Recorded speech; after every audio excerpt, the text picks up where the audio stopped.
Oke, Assalamualaikum warahmatullahi wabarakatuh. Waalaikumsalam. Oke, selamat bertemu lagi ya di TM ke-14 ini ya.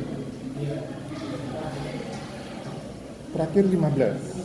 Iya, satu TM lagi mungkin kita Zoom ya.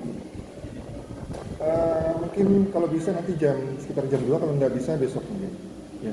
Karena saya rencana tadi 2 TM cuma ada acara ya. Hari ini ada presentasi untuk dosen. Oke, untuk TM ke 14 ini untuk mata kuliah manajemen pemasaran kelas 3 manajemen A1 ya. Materi kita mengenai pemasaran global. Jadi dalam era globalisasi saat ini, peluang-peluang kita di pasar-pasar global ini menjadi peluang untuk bagi perusahaan ya untuk memasarkan produknya. Jadi ada dua istilah sebetulnya, ada pemasaran global dan pemasaran internasional ya. Ya nanti kita bahas ya. Ya, jadi dalam era globalisasi sekarang ini, strategi pemasaran menjadi salah satu kunci sukses dalam menghadapi persaingan bisnis yang semakin ketat. Jadi ada dua pemasaran di luar lokal ya dan nasional. Ada kita bisa mengembangkan untuk mencari peluang baru untuk pemasaran. Ada pemasaran internasional dan pemasaran global. Jadi ada dua konsep yang sering digunakan dalam konteks bisnis global. Jadi meskipun memiliki fokus yang sama, tapi ada perbedaan yang signifikan sebetulnya. Mungkin ada yang bisa menyebutkan perbedaannya pemasaran internasional dan global apa?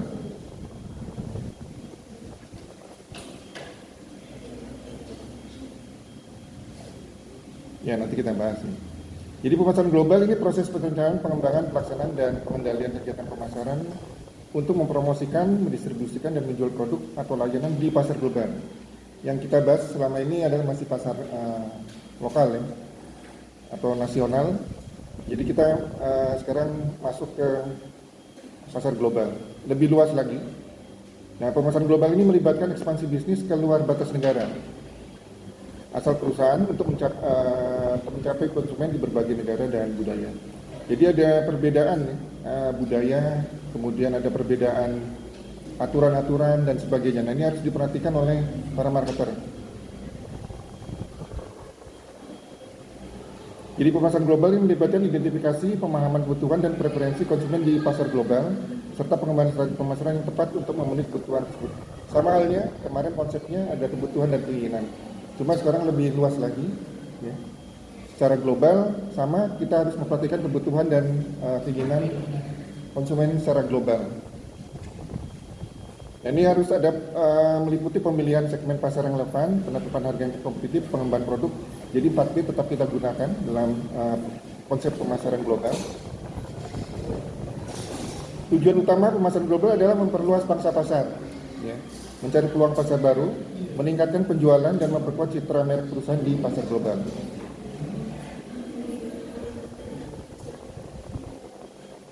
Dalam konsep pemasaran global ada dua kata yang kuncinya, ini adalah standarisasi dan adaptasi.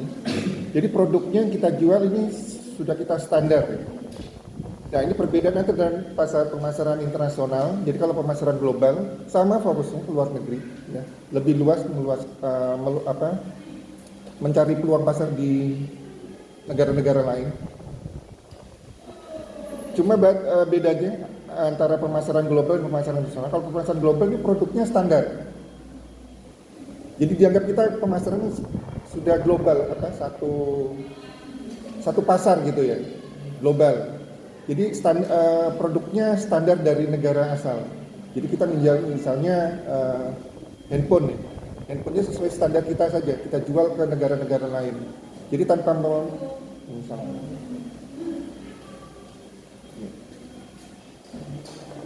Jadi kita tidak memperhatikan, lebih fokus ke dia tidak perhatikan kebutuhan, sebetulnya memperhatikan, cuma tidak terlalu memperhatikan kebutuhan masing-masing pasar.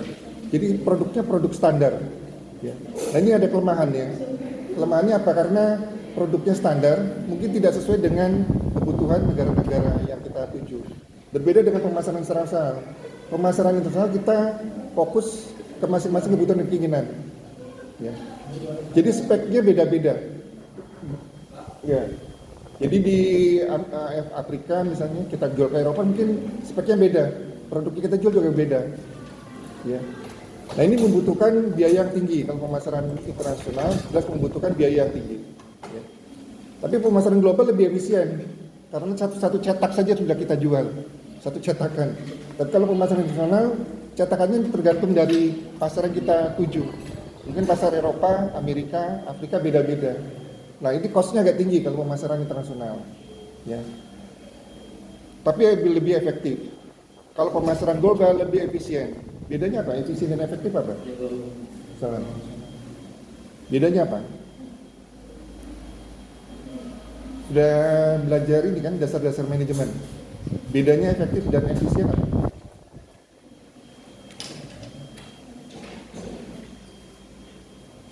Nah ini kalau pemasaran global dia lebih efisien karena satu cetakan aja kita jual luar negeri.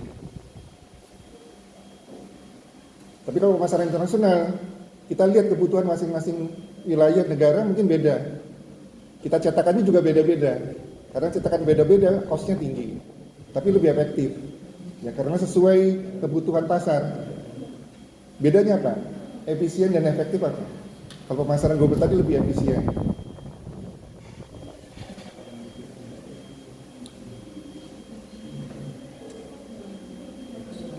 Nah ini berikut ini pembahasan lengkap ya tentang standarisasi dan adaptasi. Jadi perhatikan untuk standarisasi, nah ini. Jadi pemasaran global ada standarisasinya. Pemasaran internasional disesuaikan dengan spek kebutuhan masing-masing wilayah, negara. Paham ya? Maksudnya standar. Standar artinya sama. Ya. Jadi kita jual ke Amerika sama, produknya standar. Ke Eropa sama, ke Afrika sama. Jadi pendekatan standarisasi mengasumsikan bahwa konsumen di berbagai pasar memiliki kebutuhan preferensi dan perilaku yang serupa. Anggap aja segmen. Segmennya kita anggap sama semua. Seperti kita bahas mengenai pemilihan segmen kemarin. Ya, per segmen itu kebutuhannya beda-beda. Tapi boleh tidak kita masuk semua segmen dengan produk yang sama? Bisa. Tapi tidak efektif. Tapi lebih efisien. Apa bedanya? Efisien dan efektif apa? Efektif berhubungan dengan apa? Efisien? Jadi bedanya apa?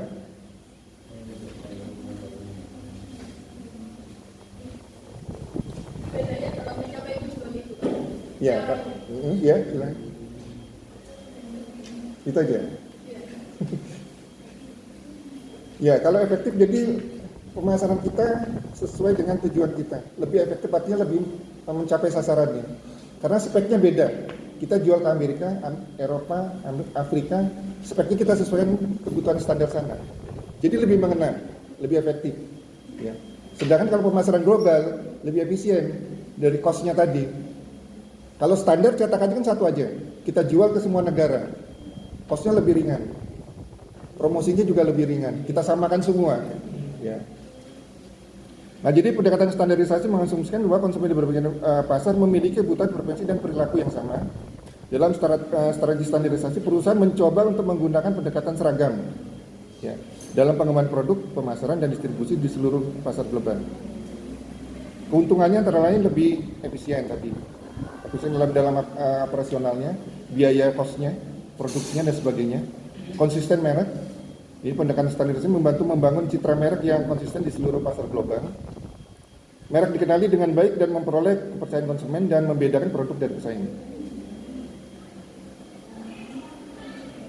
Nah, untuk pendekatan standarisasi juga memiliki beberapa keterbatasan. Kalau kita jual produk ke Amerika, Eropa, Afrika dengan standar yang sama, nah ini ada kelemahannya. Yang pertama, perbedaan budaya, peraturan regulasi, dan persaingan lokal. Jadi untuk budaya berbeda di setiap pasar, ini dapat mempengaruhi preferensi konsumen. Strategi standarisasi mungkin tidak berhasil jika tidak memperhitungkan perbedaan budaya yang signifikan. Kita mau masuk pasar global, pasar internasional, itu ada perbedaannya, aturannya, rule-nya ya. Kemudian ada perbedaan budaya, perilaku konsumennya beda-beda. Kalau kita anggap semua sama, memang cost-nya lebih efisien, tapi tidak efektif, tidak mengena sasaran. Ya. Peraturan, regulasi juga ada perbedaan. Setiap negara memiliki peraturan dan regulasi yang berbeda terkait pemasaran produk. Jadi di sini perusahaan harus memastikan bahwa produk dan kegiatan pemasaran mereka memenuhi peraturan setempat.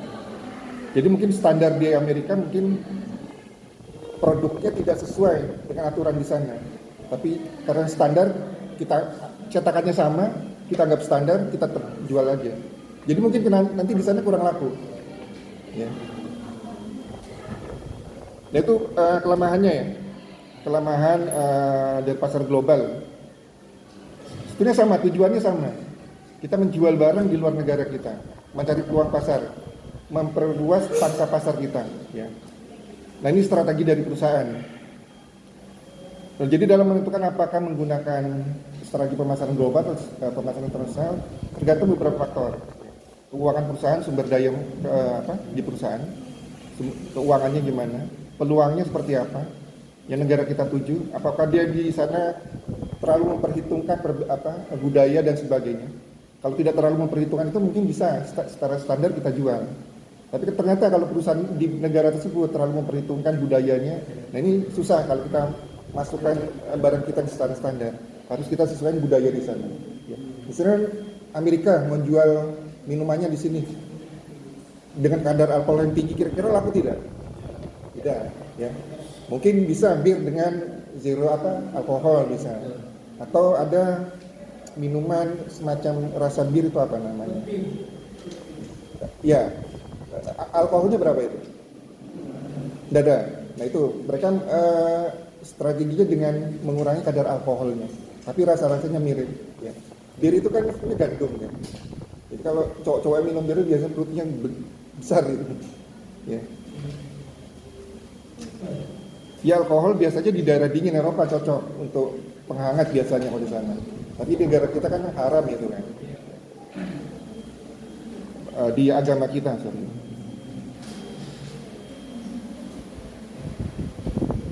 Oke, jadi itu ya kita bahas perbedaannya langsung. Jadi pemasaran global versus pemasaran internasional.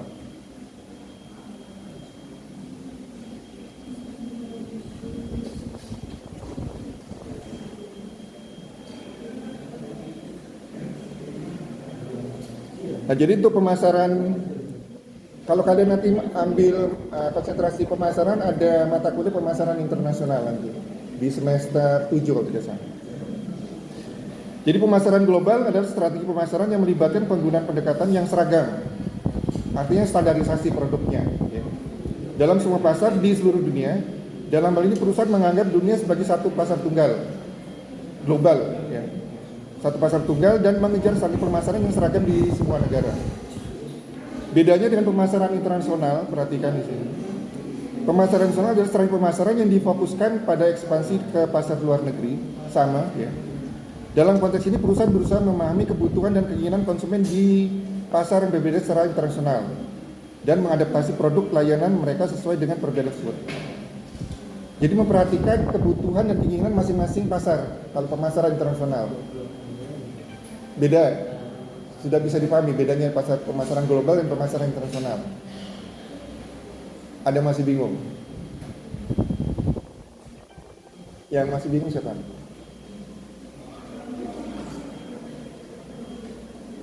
Ya, jadi ini ya pemasaran internasional adalah strategi pemasaran difokuskan pada ekspansi ke pasar luar negeri. Dalam konteks ini perusahaan berusaha memahami kebutuhan dan keinginan konsumen di pasar yang berbeda secara internasional dan mengadaptasi dan layanan mereka sesuai dengan perbedaan tersebut. Jadi produk yang kita jual mungkin beda dengan ke Amerika, berbeda dengan ke Eropa, berbeda dengan ke Afrika. Karena sesuai kebutuhan dan keinginannya masing-masing pasar itu beda. Nah itu kalau kita menggunakan strategi pemasaran internasional. Di sini cost-nya tinggi, biaya operasionalnya tinggi, biaya produksinya tinggi, tapi sangat efektif. Sangat efektif kenapa? Karena kita memahami kebutuhan masing-masing segmen pasar dunia tadi. Jadi kemungkinan besar produk kita diterima karena sesuai ke budaya mereka, aturan mereka. Ya. Nah kalau pemasaran global ini tadi menggunakan pendekatan yang seragam, artinya standarisasi. Standar maksudnya sama, produknya hampir sama semua. Yang kita jual ke Amerika sama dengan produk yang kita jual ke Afrika, sama dengan kita jual ke Eropa. Nah kemungkinan bisa budayanya ini Eropa, Amerika, dan Afrika kan beda. Mungkin cocok, mungkin juga tidak. Ya. Tapi efisien dalam operasionalnya, dalam biaya produksinya efisien, karena satu cetak aja. Beda kalau kita cetak aja beda-beda. Nah ini kan satu cetakan membutuhkan biaya juga. Ya.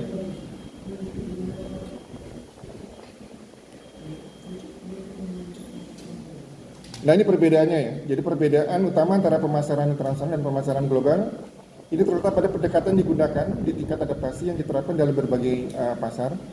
Pemasaran internasional lebih bersifat lokal. Artinya dia berusaha memahami kebutuhan masing-masing segmen. Dengan penekanan pada adaptasi produk, harga, dan promosi sesuai dengan kebutuhan pasar setempat. Di sisi lain, pemasaran global cenderung lebih seragam dan mengedepankan standarisasi produk, harga, dan promosi di semua pasar. Jadi mungkin harganya sama, promosinya juga sama, kualitas produk sama. Jual, itu namanya kita menggunakan strategi pemasaran global. Beberapa kelebihan dan kekurangan dari pemasaran global dan internasional. Nah, ini kelebihan dan kekurangan pemasaran global ya. Kelebihannya lebih efisien dalam skala ekonomi dan skala ekonominya lebih luas. Dalam pemasaran global, perusahaan dapat mencapai efisiensi dan skala ekonomi dengan memproduksi secara massal dan menggunakan pendekatan seragam di semua pasar. Ini dapat menghasilkan biaya yang lebih rendah dan meningkatkan daya saing. Kemudian yang kedua kelebihannya, peningkatan kontrol dan konsistensi di sini. Dalam pemasaran global, perusahaan dapat mempertahankan kontrol yang lebih besar atas merek dan reputasi mereka. Mereka juga lebih dapat menjaga konsistensi dan dalam pesan promosi dan cita perusahaan di semua pasar. Jadi mereknya juga sama, yang kita jual ke Eropa, Afrika, Eropa, Malaysia, sama semua. Jadi kontrolnya lebih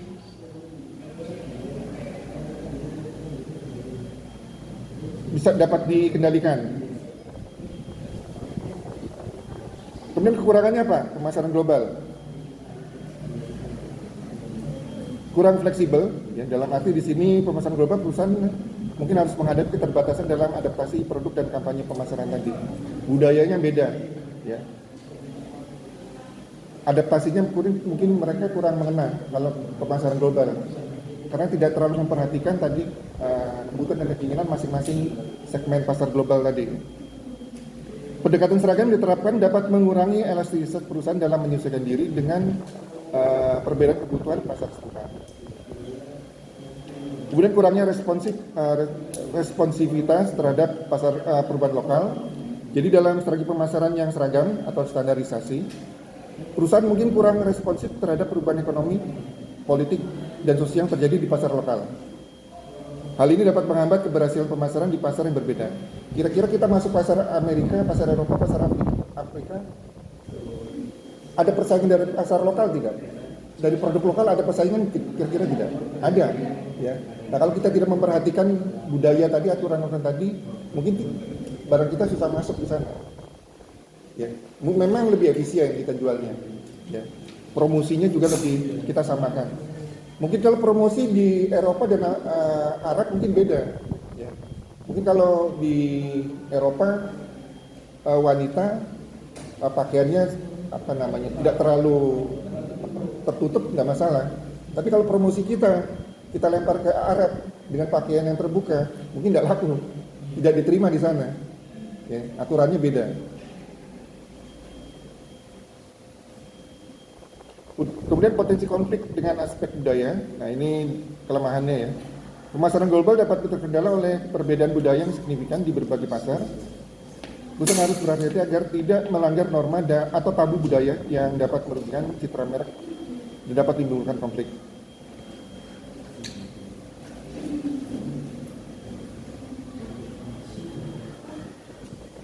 Sedangkan kelebihan dan kekurangan pemasaran internasional.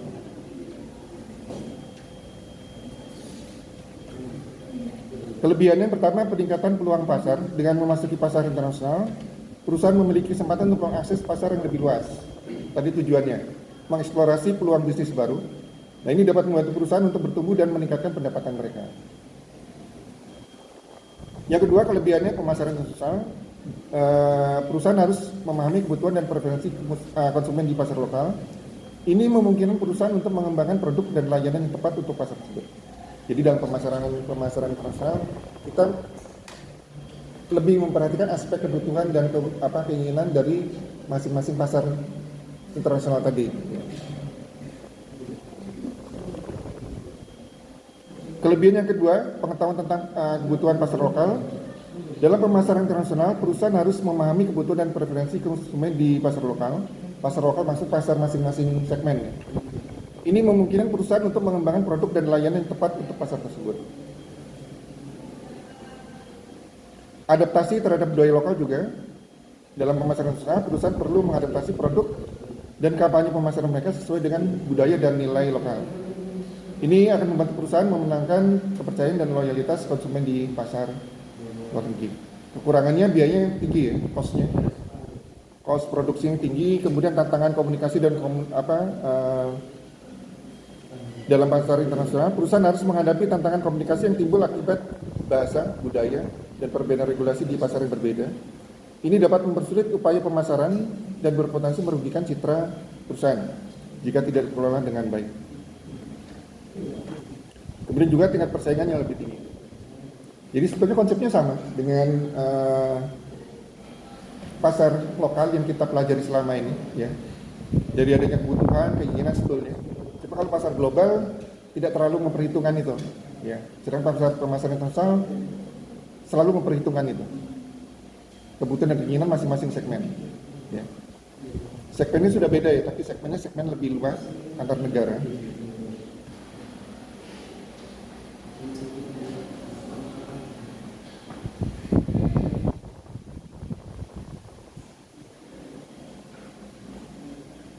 Nah, ini perbedaan antara pemasaran internasional dan pemasaran global. Pemasaran internasional di sini mempertimbangkan perbedaan lokal dalam produk, harga, dan promosi. Lokal maksudnya masing-masing segmen, masing-masing negara tadi. Pemasaran global dia lebih mengedepankan standarisasi produk, harga, dan promosi. Pemasaran internasional ini berfokus pada adaptasi produk, layanan, dan kampanye pemasaran untuk pasar lokal. Sedangkan pasar global menggunakan pendekatan seragam, standarisasi dengan sedikit atau tanpa adaptasi. Kemudian yang perbedaan ketiga di sini pemasaran internasional dia membutuhkan pengetahuan tentang budaya lokal dan preferensi konsumen. Sedangkan pemasaran global dia mengabaikan ya, perbedaan budaya dan menekankan kebutuhan universal. Jadi dianggap sama semua kebutuhannya secara umum, secara universal ya, dianggap sama. Pemasaran internasional dia melibatkan kerjasama dengan mitra lokal. Jadi mungkin pemasar-pemasar di yang sana dia guide, dia gandeng ya. Pemasaran global tidak bergantung pada mitra lokal, dikendalikan dari satu negara saja. Biaya pemasaran di pasaran internasional ini lebih tinggi ya, sedangkan di pemasaran global biaya pemasaran lebih rendah.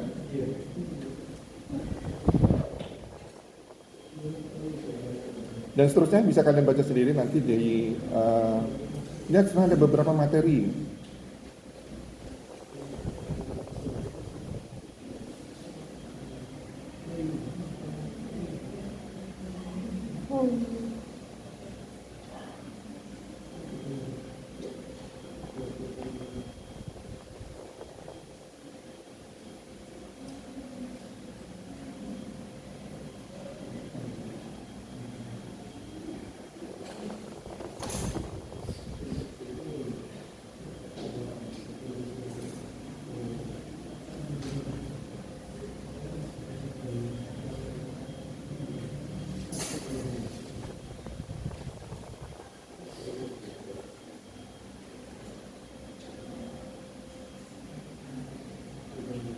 Nah, ini untuk keputusan masuk pasar global ada beberapa keputusan utama. Pertama, memutuskan apakah akan bergerak ke luar negeri.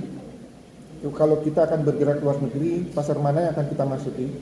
Berarti segmen mana yang akan kita masuki? Konsepnya sama ya. Jadi ada beberapa segmen. Nah, kita akan masuki segmen yang mana? Kemudian bagaimana memasuki pasar tersebut? Bagaimana memasuki segmen tersebut? Kemudian bagaimana program pemasarannya dan memutuskan organisasi pemasaran. Artinya siapa-siapa yang harus kita tempatkan di organisasi pasar ini, ya. Jadi ada departemen pemasarannya. Jadi alasan untuk bergerak keluar pasar luar negeri ada beberapa alasan perusahaan ke pasar internasional. Yang pertama, peluang laba di pasar internasional lebih besar. Membantu basis pelanggan yang lebih besar untuk mencapai skala ekonomis. Kemudian mengurangi ketergantungan pada pasar domestik untuk mengurangi risiko. Domestik maksudnya dalam negeri, pasar domestik.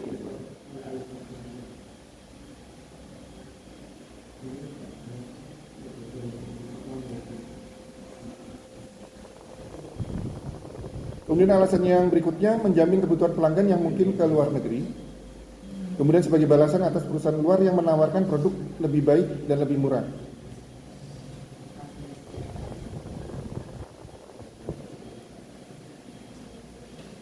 Beberapa risiko yang dihadapi dalam pemasaran global internasional, budaya bisnis dan cara bertransaksi yang berbeda. Jadi risiko-risikonya harus kita perkecil atau kita kalau bisa ditidakkan ya. Kemudian preferensi pelanggan luar negeri yang berbeda, perilakunya berbeda, preferensinya berbeda. Kekurangan SDM yang berpengalaman di pasar secara internasional. Yang tadi di organisasi tadi harus kita syukuri kebutuhan SDM. Kemudian situasi dan kondisi ekonomi, politik dan keamanan yang berbeda. Kemudian peraturan, rule dan undang-undang yang berlaku yang mungkin merugikan.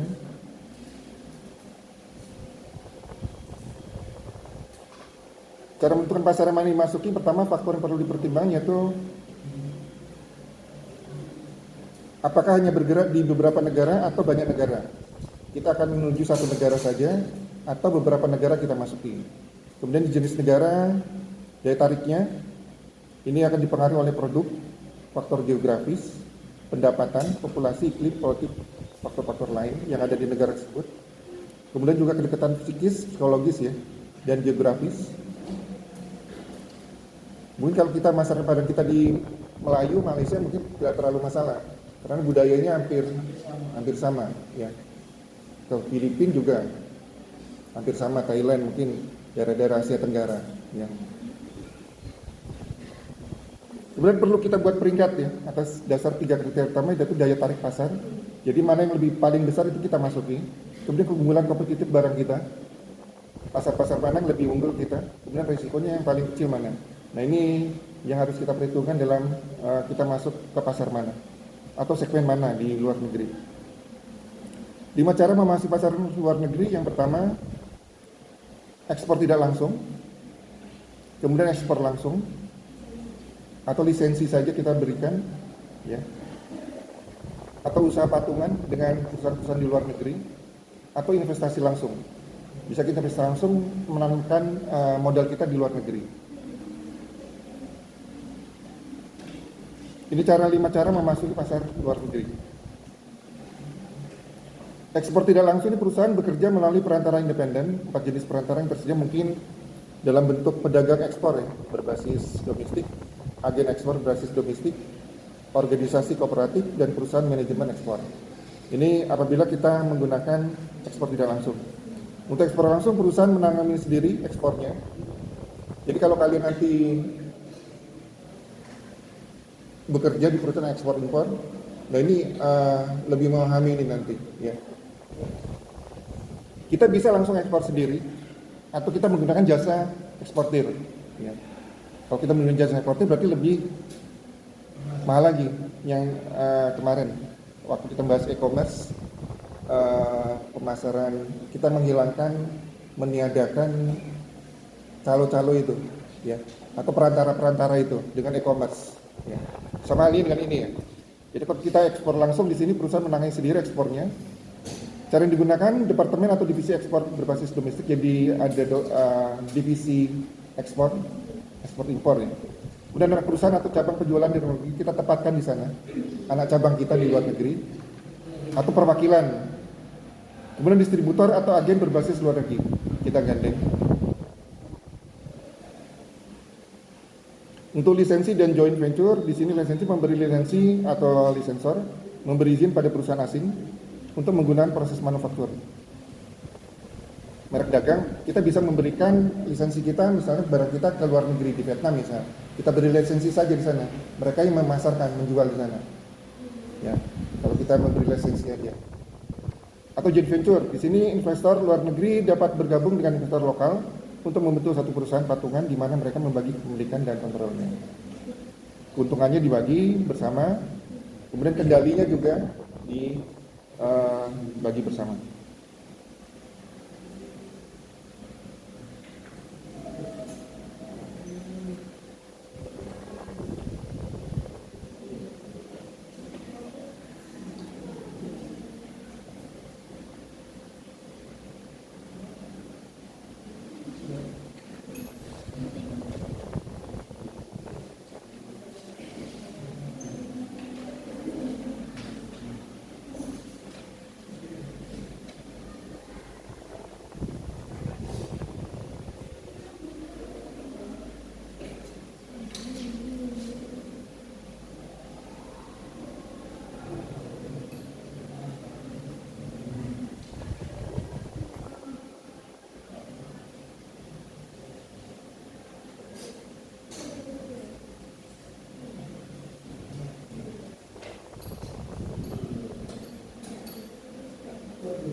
Untuk konsep saluran distribusi ke luar negeri, ada yang masih ingat ada berapa macam saluran distribusi?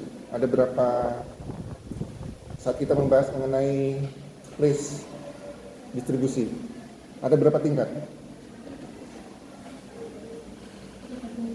Nah, ini konsep saluran distribusi internasional ya. Dari penjual kita kirim ke atau kita jual ke kantor pusat pemasaran internasional penjual. Kemudian kita dari kantor pusat pemasaran internasional ini kita salurkan ke saluran antar negara, kemudian kita salurkan saluran antar negara asing dan ke pembeli akhir end user di luar negeri. Konsepnya sebenarnya sama ya dengan saluran distribusi yang kita pelajari saat ini. Kalau kita memasarkan langsung ke end user mungkin di luar negeri agak susah. Beda dengan kalau di lokal ya. Dari produsen ke konsumen akhir mungkin bisa.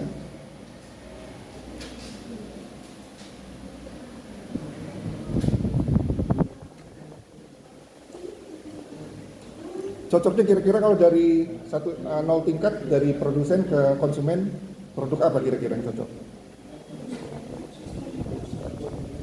Ya, kira-kira produknya apa? Produk apa yang kira-kira 0 tingkat, jadi tanpa perantara, kalau di pasar lokal? Mungkin produk yang siap dikonsumsi, jadi dari produsen nggak perlu ke perantara lagi, jadi langsung ke konsumen. Ya.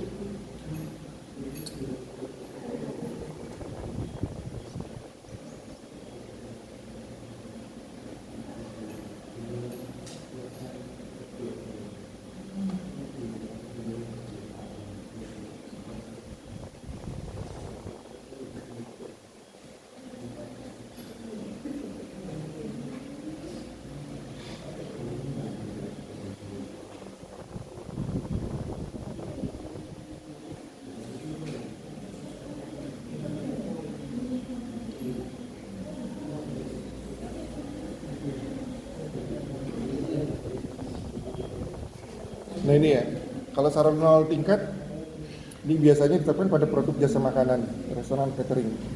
Ya. 0 tingkat artinya tidak ada perantara, jadi dari produsen langsung ke konsumen. Kalau 1 tingkat berarti ada 1 perantara. 1 perantara, 1 tingkat merupakan saluran pemasaran terdiri dari 2 pelaku bisnis, yaitu produsen dan pengecer, baru ke end user, ke konsumen.